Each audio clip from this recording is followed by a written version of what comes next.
Thank you for tuning in to Trevor Talks podcast, where we talk to real people about real topics and real stories. I'm so excited to introduce you all to today's guest. She really doesn't need an introduction, but I'm going to try my best to nail it. She's a wife, mother, and the lead singer for the Grammy-nominated rock band Fireflight. Fireflight has been topping charts for well over 2 decades, and their most recent project, Who We Are, the Head and the Heart, is one of my all-time favorite records. I don't know what you guys took when you went in the studio to make this so amazing. I'm assuming it's the Holy Spirit, but I just love it. And I've wanted to have her on the show for such a long time, and I'm super pumped to introduce you all to Dawn Michele. Dawn, thank you so much for joining me today. Thanks for having me, Trevor. I appreciate you extending the invitation. Of course. It's like I was trying to get in touch with you because I've wanted you on the show since we started, and we've been going for a year now and finally just made it happen. So thank you for being so available to do that. Oh, the stars finally aligned. Amen to that. So it was a long intro, but it could have went longer. You guys are Grammy nominated.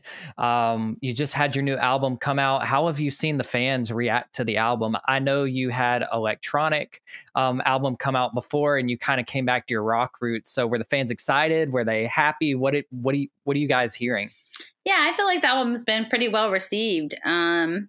We definitely wanted to basically make an album for the hardcore Fireflight fans who have been with us since the beginning and have stuck by us. And it's been kind of a long career, I guess, as far as rock bands go. We always joke that band years are like dog years. So really, as old as we are, we're like 100 years old in band years.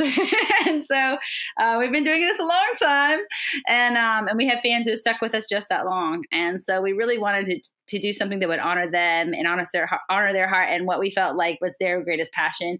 And that was like super hard rock. So we really threw ourselves into that for this album, and we enjoyed doing it. And I feel like the results have been something that our listeners and our supporters have really been able to rally behind. Yeah, I love it. And I remember when you guys announced the record and came out with the song Who We Are with the amazing music video. And the whole album really tells a story. It's broken up into 2 parts, the head and the heart. Can you explain a little bit on the thought process that went into that and how you broke it into 2 pieces? Yeah, like when we first started recording, we had this grand vision that we would like to do 2 releases. Things are kind of changing in the music world as far as how people are consuming music. They're really more singles focused and less album focused. And so we were kind of trying to be innovative in doing that, and also sort of just giving ourselves, even more direction when it came to writing and as far as the spirit for each of the songs. And so we planned for that the whole time. And then right before the album came out, there was all this discussion about, what if we, went back to traditional and actually made an album that was, that had 2 parts, 1 album, 2 parts instead of 2 separate short albums. And that seemed to be what would function the best in all of the ways that we could, all of the ways we had to get the album out in the first place. Mm-hmm. And so, we already had kind of the spirit there, and all the songs fell in line, obviously, with the 2 parts like we were going for. And then in the end, it kind of made sense because you can't really separate the head and the heart. You have to have both of them. So yeah, maybe it was I always love that destined so to much. Yeah, you can't have a head without a heart. Like it's just not going to work. And the album is phenomenal. You've got your hard rock core in there, but you also have some softer rock and melodies, and it all tells a story. I know when I listened to it and I went in reading the lyrics that I want to talk about a little later in the talk today, it's almost as if I were sitting in a room and just wanting to talk one-on-one with God, like have those discussions about whether I'm struggling with anxiety or depression or mental health or just really having a rough time. There's a lot of ballads and lyrics in there just for you, just for the person that's struggling with mental health. Was that like a target that you went in, like, we have to address this? I really want to help people that are going through a rough time. Or is that specifically just something that you have in your heart at all times? Well, honestly, I think that's life. I know just in my own life and the things that I've been through, the trauma and the different stuff that I've had to face and the healing that I've had to work hard at and the parts of my life that I'm still trying to heal, and everybody I know, all my friends, all the fans who talk to us, everybody, if anybody is doing just fine and never having any problems, it's probably because they're lying. And so whether it's either to you or even to themselves, I don't know. But truly, I think that is just life. Life here on earth is hard. And even the most nuclear appearing family has its problems. And, they say that every family is dysfunctional on some level. And so we all kind of grew up in dysfunctional families somehow. And when you grow up in a dysfunctional situation, which kind of seems to be the entire situation on earth, you're going to learn wrong lessons. You're going to get the wrong messages, all sorts of stuff. And then you're going to spend the rest of your life trying to unpack that and figure out, okay, why am I feeling this way right now? And try to find the source. And just like G.I. Joe says, knowing is half the battle. And that's a process. Yeah. And so, and you win some days and you lose some days. And that's what, all the songs that we write, they're about our personal experiences or about the experiences, if it's not specifically about friends, family, fans. And the songs just really, they endeavor to be present and to communicate and to be authentic. And when you're doing that, to me, the authentic life it's kind of broken a lot. And it's always, it's always needing to grow and to have space and mercy. And so I think the music that we make, the hope is that people will be able to find themselves in it and hopefully find encouragement, whether, back when we first started writing, I felt like we were always trying to write a song to help people find the answer to their problems. And sometimes you just have to accept that life is the way it is while we're here on earth. And really more important first than feeling like someone helped you fix something is to feel seen and known and like you're not alone. And that's what we try to do with our music. I love that so much. And I kind of want to dive back into the early Fireflight days and even hear your story. Like, what did you go through as Dawn Michele before Fireflight, before everything? What's the story that led you to the woman that you are today? I feel like that story just keeps going. But I used to joke that, I don't know, my life has just had a lot of ups and downs. I don't know what it is, but I feel like kind of the greater part of my life, the theme has been kind of suffering and things not going right. From my childhood, I was 2 years older than my little brother. My little brother passed away when I was 7 years old. And that kind of put my family in a tailspin, and really shaped who I was as a person. And, when you have a big trauma like that when you're young and when your whole family is traumatized as well, that's just that's the stage that your whole life, gets written on. And so that really shaped me as a person. And I took a lot of, lessons that weren't that great from that, through all that trauma. And that pointed me in lots of different directions and, led me into abuse and led me into being taken advantage of. And then that brought me towards God and being pulled out and rescued. And then, along the way, my next brother, who was much younger than me, he was born, and then he had brain cancer. And when he was 15, and then we went through all that and he had to have brain surgery, and thank God he survived and has been cancer-free since then. But, it just seems like, and maybe everybody feels this way, but it just kind of feels like the hits keep coming, and you just have to keep rolling with it. But for me, I know the biggest turning point in my life was when I was probably middle school, high school age. I didn't grow up in church, and I was really afraid of going to church. And so but I lived really far away from where I went to high school because my dad had got a job in a new town, but we couldn't move there yet. And so they thought, well, since you're going to be going to this new school, we need to just start you in the new school, even though we live an hour away. So every day, me and my dad would pack up my little brother and sister, who were much younger than me, and we drive for an hour to the town where we were going to hopefully move someday. And I would go sit outside the high school in the dark, waiting for the building to open, because we had to get there early enough so my my brother and sister could be dropped off at daycare and my dad could go to work and be to work on time. And that was earlier than when the school really started. So I would sit and wait for the school to open. And then when school's over, I would sit and wait. And sometimes he'd have like a coworker come pick me up and take me to the library. And I would wait at the library until my dad could get off work. And then we'd go pick up the kids and then we'd drive home for an hour. And it was like dark. So this is what we did every day of the week, you know. And then on the weekends, I couldn't really see my friends because they lived an hour away, the ones that I went to school with. And so I was really lonely. And we lived out in the country in green swamp, in a swamp in Florida. And so I was super, super lonely. And I wasn't a Christian, but I had decided that I believed in God, and I prayed and I said, God, if you will just let me live where I go to school and I can have friends and I don't have to be so lonely, then I'll go to church. And I made a promise. So it took like a year and a half, and we finally got to move to where I was going to school. So I'm a freshman in high school. Actually, no, I'm a sophomore in high school now. I spent my whole freshman year going back and forth like that. Mm-hmm. And then it was like the second day of school, and a friend of mine looked at me and said, hey, Dawn, we do small groups at my church. You know a bunch of the girls. You could come be in the girls' small group on Sunday night if you want to. And I was just like, no, thanks, because I was still really afraid of church. And so, but then that night I was like laying in bed staring at the ceiling, and I remembered my promise, and I was like, oh no. So I ended up going. And when I was there, I started becoming a part of the youth group, and I just really felt welcomed and loved at that youth group.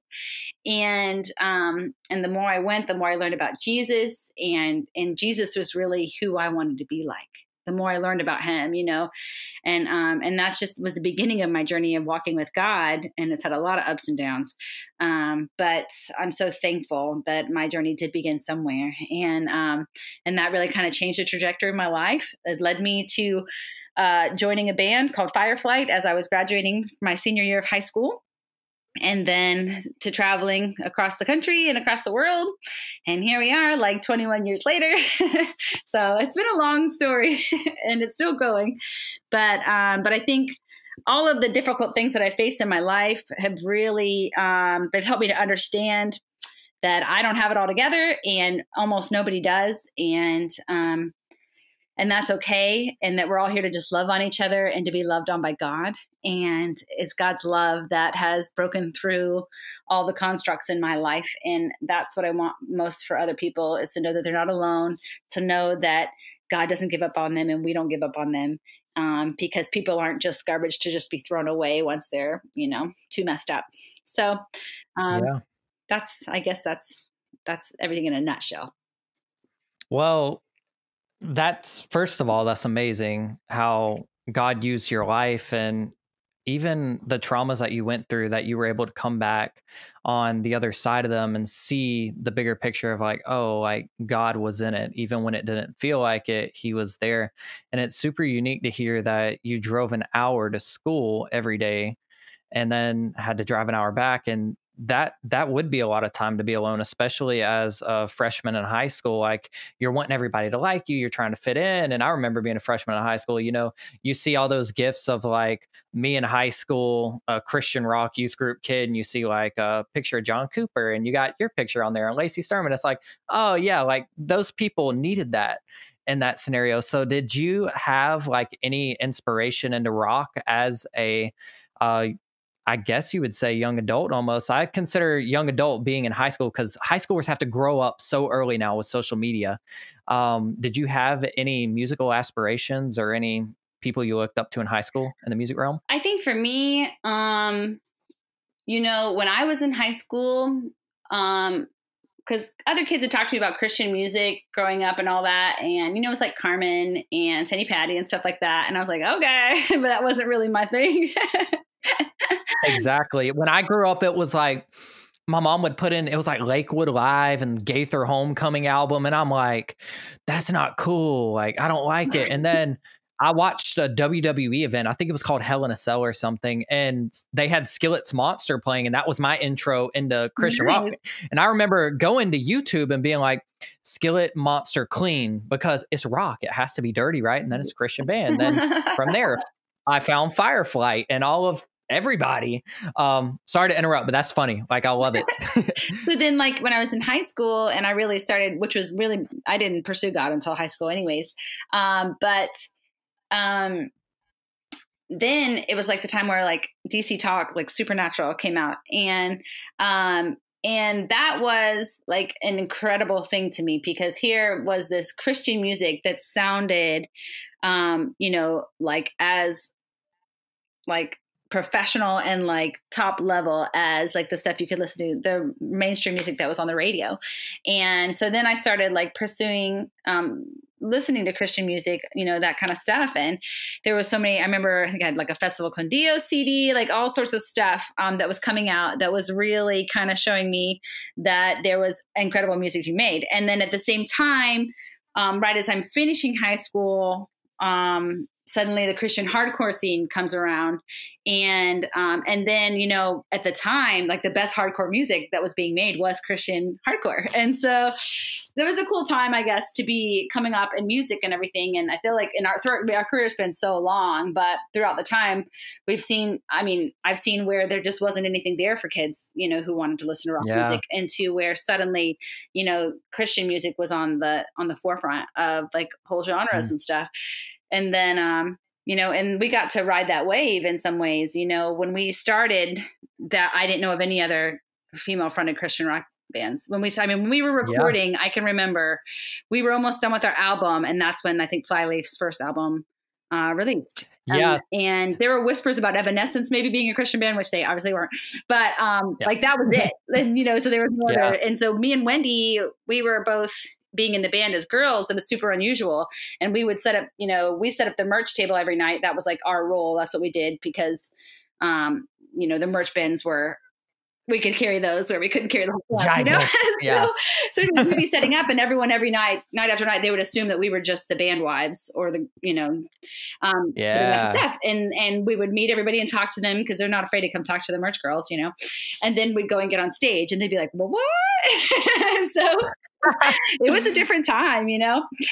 And, but I think that it really kind of, it gave us this cool, you know, I think FFH came to my church once. Like, that was the era. I love it. Who were some of the hardcore bands when you were growing up? Like when you first started to see the hardcore scene that was mostly like Christian, who did you have? You know, which they obviously came back with a big album, but it wasn't. It was funny to me because I knew they weren't a Christian band, but they came back with this latest album, and I guess somebody over at Apple Music and Spotify didn't think to check the content of the lyrics, and they were putting songs in like today's Christian hits, really? And it was a whole thing. It was, but it was pretty funny. But it's like, I grew up, you know, I remember Fireflight's been a band for 21 years. I'm 23. So y'all started making music when I was 2.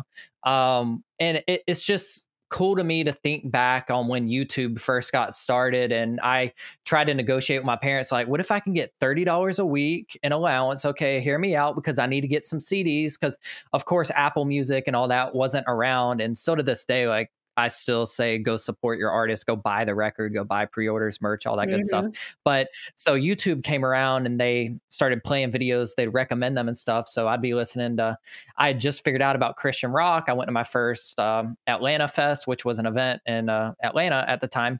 And I just found this rabbit hole of rockers that were Christian. And it was like, I finally found that place where I'm hearing lyrics that amount to like the struggles that I go through. And growing up in a small town in Georgia, social circle, like there was like 3,000 people in our whole town, and nobody else was like me. Like, I never felt like super outcasted. I just felt alone. So it was like, I didn't tell people I listened to rock music until I was in like 7th or 8th grade, when I started to realize God made me to be me, not everybody else. So I'm not going to act like them. So I'd wear my band tees to school, and like I just quit caring and started volunteering at Winter Jam events first, and then just kind of gradually worked my way into being in the outskirts of the music industry now. And God's been all over it. And we all have such similar stories of going through trauma and balancing it. For me, I went through therapy for anxiety and depression and all of the things in that realm. And God brought me through it. And so many of us are struggling out there, and you've gone through the traumas. Listeners that are listening right now have gone through, and the whole Trevor Talks brand started on me being vulnerable and opening up to myself first and just starting to talk about it on camera. And a full circle moment for me, I will bring up, is it was a festival in California in 2019. It's called Joshua Fest. And you guys were headlining. It was my second year at the festival. And the first year it was like Crowder and For King and Country and all that. The second year it was very rock centered. So we had you guys headlining and Disciple, and I think it was a Seventh Time Down. So I remember introducing you guys at the show, and then going side stage and FaceTiming my brother, because even still to this day, we'll jam out to Unbreakable in the car. That's like crazy. It's just our thing. Like, so this episode's dedicated to Travis, my twin. We still jam out to Unbreakable. So it's just so cool to see, like, we'll have that nostalgic feel, like, while we're cooking or something, we'll have a YouTube loop coming on, and then the music video will come on, and we'll just smile, look at each other, start laughing, because it's just something nostalgic for us. A lot of people think of like Blockbuster and a lot of stores that have closed down. For me, it's music. Like, I'll hear you guys or like other bands and be like, wow, like that takes you back to a whole lot simpler time when I didn't have a mortgage and all of these other things to do. But honestly, like, you've had quite the busy decade. You started off last decade, I guess, in 2011 with your Grammy nomination for the best rock or rap gospel album. Obviously, it wasn't the rap album, but rock. They combined it is, but that just goes to show, like, you guys were making an impact if you're in that circle. And you released 2 more records, and then you came back after your 5-year breather, 2 years of that, recording your new album with the best record yet. So I guess the question I want to bring up with that is, how does it feel to know that there are people that have been following you for over a decade that are still supporting your music, and your music is still speaking to them all those years later? God's using you in such a crazy way, and he's obviously given you a voice and a talent for songwriting to reach this generation. And you paved a way for not only female fronted bands, but Christian rock bands in general. People look to you for inspiration, and now that you're back, they're definitely looking at you. So how does it feel to be a part of that? Like, you didn't just ride a wave. Nah, you stayed on the wave, and you're still doing it. So don't discount yourself. It's well, I wasn't really taking it that seriously until you said all that, and now I'm it's pretty incredible because, especially now that we're not touring actively anymore.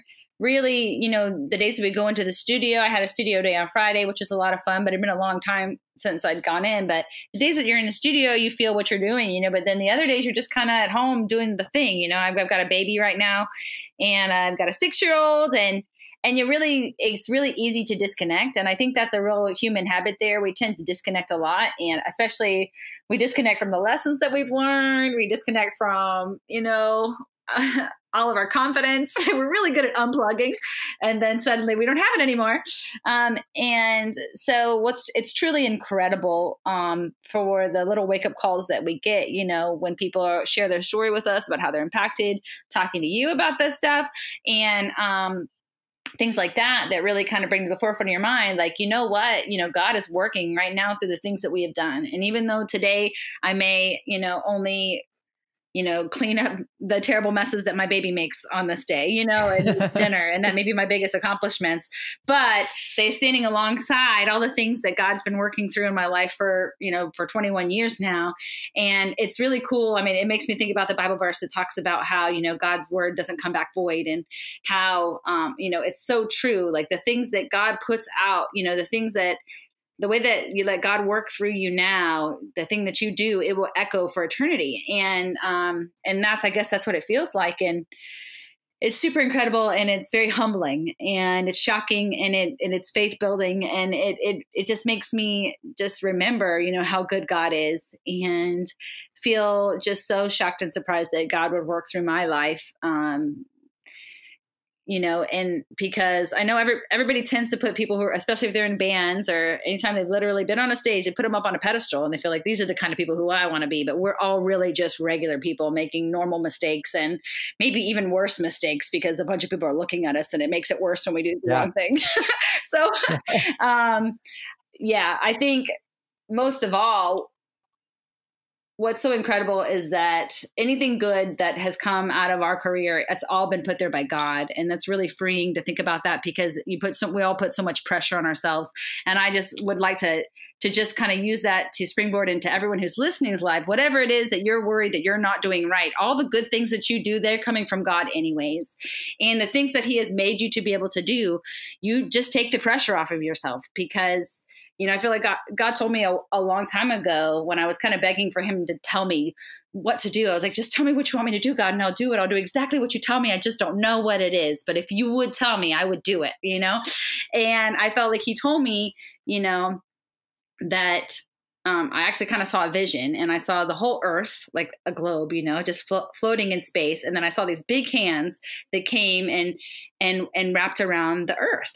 And it looked like, one of those banners at a church you see made out of shiny material hanging on the wall. Yeah. But I felt him speak to me in my spirit. He said, Dawn, he says, my path covers the whole earth and I walk in love. And I felt like he was telling me, like, stop focusing so much on trying to find the right thing, the right path, the right move for this moment, and realize that whatever you do, whenever you do it, if you're walking in love, you are fulfilling God's purpose for your life. And if you will do that, you'll find yourself closer and closer to growing more and more like God, and closer to God, and closer to the people around you, and closer to, the destiny that God has for you. And you can't really even get in the way of it. It's kind of like those movies where people try to go back in time and change things, and everything keeps somehow happening. They can't seem to turn it around. Something else just happens and makes it go that way. I feel like real life is kind of like that, because God is so big that he can work around all of our mistakes, and he can even work it out for the good. And that's a pretty complex statement for the Bible to say, that God works through all things, right? That's all of them. There's nothing left after all, right? So yeah. I just hope that our story, as daunting and crazy as it is, we were just a bunch of kids from a little town. The town's called Eustis. We went to Eustis High School, and the other half were homeschooled. So, we came from nowhere, and I don't even think we had that much talent, but all we did was keep trying and keep, and half the time we had our mind set on the right goal instead of selfishness. And that half of the time we got to move forward, and, eventually just God brought us to where we are today. And where we are today is just normal people who happen to have been just blessed to be on a really cool journey. Yeah. And from my side, I see a lot of talent. That's just me. But I want to break down a few of your bigger hits that you've had. And I've kind of got them in a little discography type situation here. But I want to start off with For Those Who Wait. And the lyrics that I pulled from this were, so we sing a lullaby to the lonely hearts tonight. Let it set your heart on fire. Let it set you free. When you're fighting to believe in a love that you can't see, just know there is a purpose for those who wait. What mindset were you in for that song? I just feel like I have little bits and pieces of lyrics on here, and there had to be such a narrow and clear mindset, and God gave you a specific message for these songs. And even the ones that are like me saying the lyrics is powerful enough, I want to hear what was going on in your mind and in your life, and what situations led to these songs becoming what they are. So the first one being For Those Who Wait. Yeah. I think at that time in my life, I was going through a lot of circumstances where I was feeling very alone. And I kind of felt like I was just coming to the end of a really difficult journey in my life. What do you call it? Like season. That's what we call it in the church, right? Yeah. So I had been in a really difficult season for a long time, and I was finally kind of breaking free from the things that had been holding me down and the fear that I had just been living in for so long. But I'm sure as anyone knows, even when you're finally starting to make some progress and break free from the things that have been holding you, you still have this huge voice inside your head that it's too late. You've already broken your life and it's just over, And as ridiculous as that probably sounds to anybody who's like people who are older looking at us young people just flailing and they're like, you have so much more time, but in that moment in your life, that's how it feels. And that's your reality. And so I think that song, I feel like during the day, we're able to distract ourselves so well. There's so much to do. We have our jobs, we have school, all the different stuff, and it isn't until those dark times, like at night, right before bed, where suddenly the weight of everything that you've been ignoring all day starts crashing on you, and that's why we have a hard time sleeping. I think a lot of times in life, people really struggle with sleeping, especially in this day and age. And it's because that's when everything gets quiet. And when everything gets quiet, suddenly you can hear the voices in your head.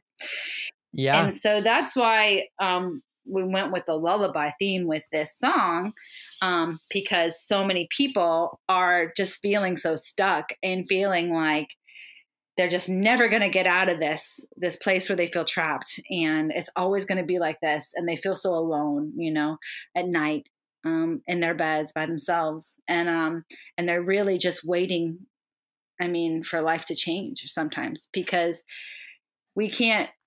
most times we can't change our circumstances. We can only work on ourselves within them, and that's really difficult because it's hard to stay motivated to work on yourself when you don't see anything ever getting better and it just doesn't feel like it's your reality. So that's the heart of that lyric, for those who are there. Just literally when things are hitting you at night, and you feel like you're just waiting and things aren't better yet. But you feel like you can't take it anymore where you are, that you're not alone. And you're really just on one page of your story, not on the last one, Yeah, so good. The next one I have is The Hunger. And the lyric I took from that is, do you want to spend your whole life jaded, stuck in a rut that you created? Why don't you break the cycle, let love win? Well, I think that Hunger is kind of an ironic song. And I think it's about trying to look past. We get into these mindsets where we think we know everything. And we decide that we know it all and we're done learning. And then we decide, we get really judgy about other people and ourselves. And then we try to just live inside that. We build those walls around ourselves and we just set up camp and we're there, and if we're lucky, we feel like something's missing, and that's the hunger, for growing and changing. And because I know, like, the more I feel like I learn, the more I understand I just don't know anything at all. Yeah. And I think that's why I think they say the beginning of wisdom is the fear of God is the beginning of wisdom, because, if you really know something, what you know is that you better watch out because you don't know a thing. You can't judge. And so, but I feel like God's still small voice, that hunger inside of us, calling us to something more and letting us be discontented.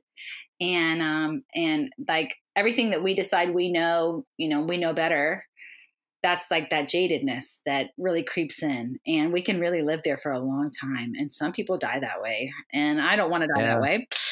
And so that song, I think, hopefully it's something that helps us to look inside of ourselves and break through the things that are letting us just stagnate and think that we know it all and that we've got it all figured out. I love that so much. The next song I have is Unbreakable. The lyrics I took from that were, God, I want to dream again. Take me where I've never been. I want to go there. This time I'm not scared. Now I am unbreakable. It's unmistakable. No one can touch me. Nothing can stop me. Sometimes it's hard to just keep going, but faith is moving without knowing. Can I trust what I can't see to reach my destiny? I want to take control, but I know better. And then it goes on to say, forget the fear. It's just a crutch that tries to hold you back and turn your dreams to dust. All you need to do is just trust. To me, that's an anthem. Like, come on, like about to start running around this desk, but yeah, do it. For me, this song, we actually wrote this. At least we started writing it and developing it while we were sleeping on the floor in a church outside of a big dusty field called Cornerstone, Illinois. And we were out on the road. We were trying to write while we were touring. And thankfully, sometimes when we would stay at churches, they'd let us set up in their sanctuary and write and all that stuff. And it started for me with the story of the woman who was caught in adultery, and the Pharisees came and threw her down at the feet of Jesus and said, this woman was caught in adultery. The law says we should stone her. What do you say? Trying to catch him, and this is that, that let ye among you who have no sin be the one to throw the first stone, the story. And that's where this song started. And I think the heart of this song for me, one of the greatest struggles of my life is fear of man. And that's the fancy terminology for saying like approval addiction. And that's where, you need other people's approval. You need to feel like people approve of you. You're terrified to upset other people, all these things. And this is all like deeply rooted in my psyche. I think probably because of the way when my brother died when I was young, I really dove into trying to make everyone in my life happy. It was just so unbearable, the suffering that we were going through. I couldn't stand it. And the only way I could try to cope with it was to try to stop it from happening, try to make everyone happy. And, so I became like a little entertainer in my family. I tried to take care of everything, fix everything all the time, try to help everyone, keep a smile on everyone's face. And of course, always a smile on my face. And so little when all that happened, but that grew up inside me to be someone who was a people pleaser, who always, I have this incredible anxiety if I feel like someone is upset with me. I always me too. Hey, what's up, bro? Yes. High five. Not something to high five about, but let's get it. So it grew up into so many dark flowers inside of me, and so this song really was about, being afraid of those Pharisees in my life, those people in my life, and just being, just if you're driven by what other people think about you, you just can never rest because people are never happy.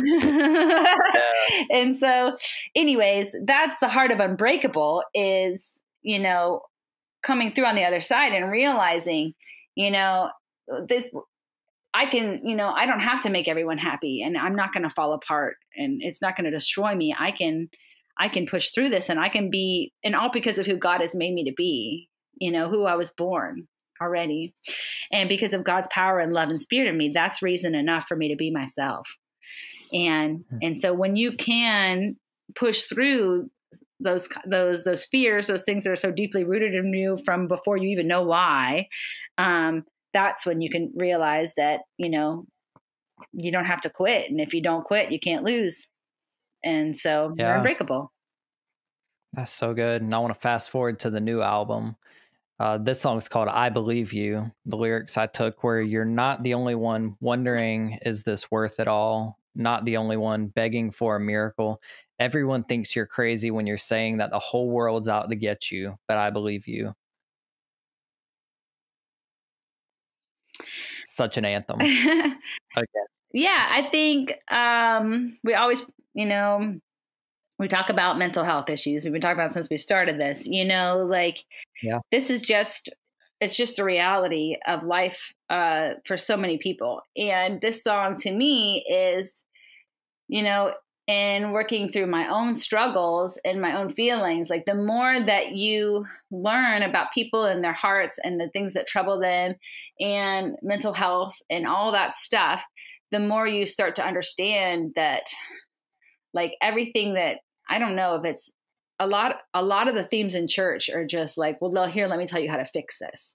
And, here's why you have this problem. Let me tell you what you're not doing and what you should be doing so that you can no longer have this problem. And it's incredibly judgmental and stupid. It's so ignorant. Yep. And especially because mental illness, mental health is just as vital and just as real a problem as cancer and any other physical illness that anybody has. And yet no one goes to somebody's house. I mean, some people might, really crazy people might, and be like, here's what's wrong with you with this whole cancer thing. Let me tell you how to fix it right now. Quit making a big deal about this, and so for me, this song, it was really about hoping that people can not feel so alone in the things that they're struggling with. And because the fact is, the way that what you're thinking, that's your reality. That's your world that you live in. And it's only by God's grace and love and support and strength, and really just people being there for you, that you can have room to grow and heal, you know? And so to me, I spent a long time in my life, like trying to help people fix things. You know, I was such a fixer, I guess, probably because I couldn't stand conflict, and I couldn't stand, you know, I was such a people pleaser, you know, it was all kind of inside me in that way. And so now I realize how trite and how useless and how judgmental and how pointless all the things I used to say to other people and try to encourage, you know, in the name of encouragement or whatever, and realize that what people really need to know is that there's someone still out there for them, you know? And that song, to me, it's just a cry out to them, you know, like, I see you, you're not the only one. And not to say that, you know, get over it, you're not the only one, but you're not alone. You're not alone in this and what you're failing and what you're facing. And it is real. And, you know, and because of that, you can feel justified in how you feel. And because you can know that you're not alone and that you are seen and known, you can find hope to push through and be able to keep going, even in spite of what you're dealing with. It's so good. The next song I have is Don't Let Me Go. I've lost control. Don't let me go. Please don't let me go. No strength left in my soul. You're the only hope left to hold. Don't let me go. Please don't let me go. Then it repeats it. And then all the pain, all the passion, hours wasted, afraid to admit I was wrong, try to hide with distraction, just disgusting the lies that I love to believe. No matter where I run or how far I fall, you're right by my side through it all.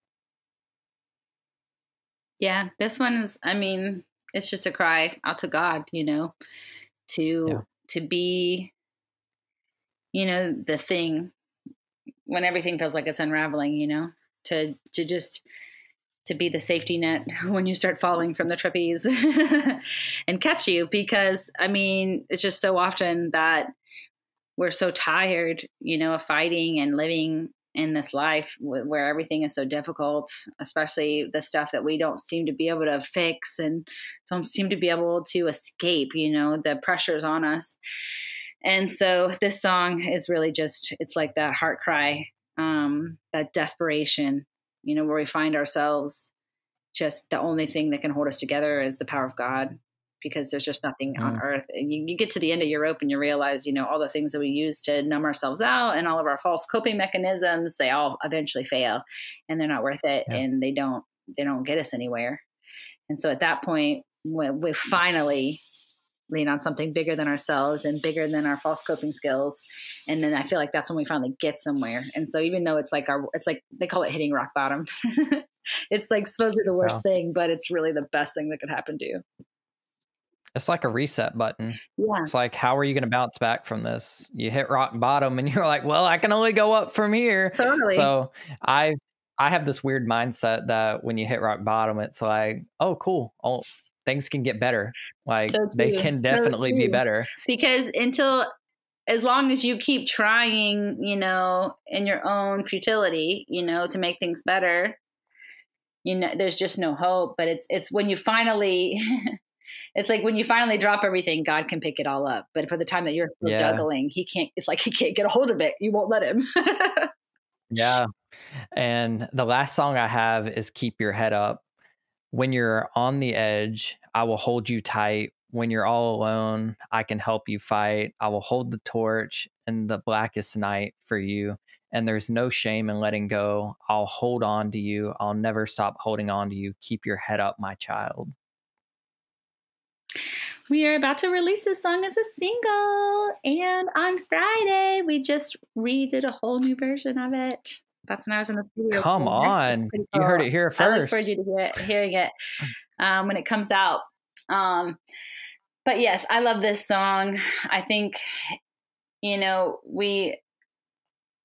it's just such a lonely walk here on earth. And so many of us are kind of really get the short end of the stick when it comes to father figures, parental figures, all that stuff. And even with great parents, you know, they do the best they can, but no one's perfect. And so anytime that we can just remind ourselves that we have, you know, a heavenly Father out there who is fighting on our side, you know, and in that same turn, we can hold the torch, you know, that he passes on to us for the others in our lives. You know, we can be, you know, loving support to all the people around us as well, which is what everyone's missing out on when we don't. And so this song, I think, is really awesome in that way. And just to put yourself back in, you know, to remind you that you're God's child, because that's a powerful person to be. And we really disconnect from that idea all the time. And so the more that we can be reminded of the truth, which is that we are God's children, you know, the truth is what sets us free. Wow, it's so good. And this whole episode, you've just jam-packed with knowledge and wisdom, and the lyrics touch the heart. I'm just everything about this interview, if you want to call it interview, it's more of a conversation.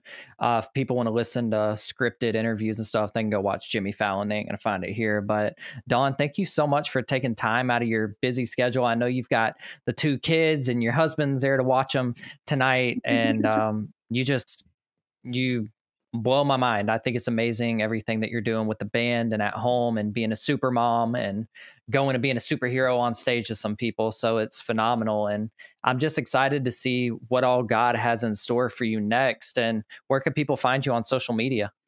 Well, thank you, Trevor, so much for the opportunity and the outlet and the support. And we're honored to be a part of it. And, you know, you can find us at fireflightrock.com. We're on Facebook and we're on Instagram for little updates and things like that. And I'm Dawn Michele Music on Facebook and Instagram if you'd like to see little snapshots of what's going on with us. Glenn has a boutique guitar company that he builds guitars called Nixon, Nixxin. And you can find him on Instagram as well, and to see what he's Amazing. up to. And we're all just kind of, you know, taking things one day at a time. But yeah, we'd love for you to keep paying attention to our story. A huge thanks to all the people who voted for us on the Grizzlies. It meant so much to us, especially after taking 2 years to create this album and fighting through a pandemic to get it released.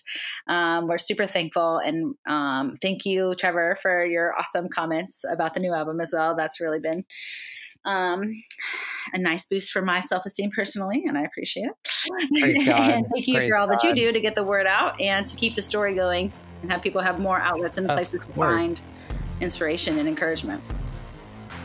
Of course. And guys, don't forget to subscribe to the channel on YouTube, Apple Music, Spotify, iHeartRadio, Pandora, wherever you listen to podcasts.